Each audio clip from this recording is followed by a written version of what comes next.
Shidou Ryusei is going to be a pivotal part of the very first game going into the World Cup. Now I know, that sounds crazy. As someone who is not a huge fan of Shidou, how can I say that? Well, allow me to explain. Going into the World Cup, it is going to be the first time that these individuals, at least the majority of them, are going to be standing on the national stage. Obviously, you have characters like Fukaku, Aiku, and Sendo who have already played on this level before because they were on the previous Japan Under-20 team. However, the rest of the Blue Lockers haven't experienced that before. This is all brand new to them. The only relative experience that the majority of these players have in relation to the U-20 World Cup is the mock match against the former Under-20 team and the NEL, which was streamed across the world. But the main difference is that this situation kind of combines both of the elements. This is a huge final national tournament with the whole world watching.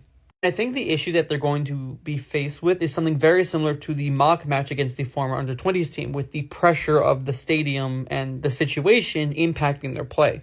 In the Under-20 match, when Sai scored his goal, Honor and Ego have a conversation about stress, and how the main difference between practice and performance is stress itself. Because they have practiced so much going into the World Cup, but I feel like finally competing at the national level on this world stage is going to overwhelm them with stress. And Ego describes the situation in order to break through stress is ad-libbing. I feel like there's going to be a situation where Blue Lock is either down by 1 goal, off the rip in the same way that they were in the Under-20 match, or even down by 2, which would force Ego to sub Shidou onto the pitch. Someone whose entire ego is just about playing to play and having fun and just making himself feel good and happy. If he manages to score the very first goal, it would rejuvenate all of Blue Lock's ego and mindset going into the rest of the game. Then you could see performances by players like Isagi and Ryo. As, Isagi is the main character, he might get some attention in the first game. And with Ryo's development of Nagi leaving, he may need that boost of ad-libbing to, break through the mental issue that he had with Nagi leaving.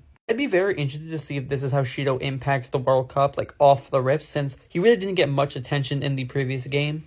I think it would be a good way to bring him kind of back to the central focus of the story. But what do you guys think?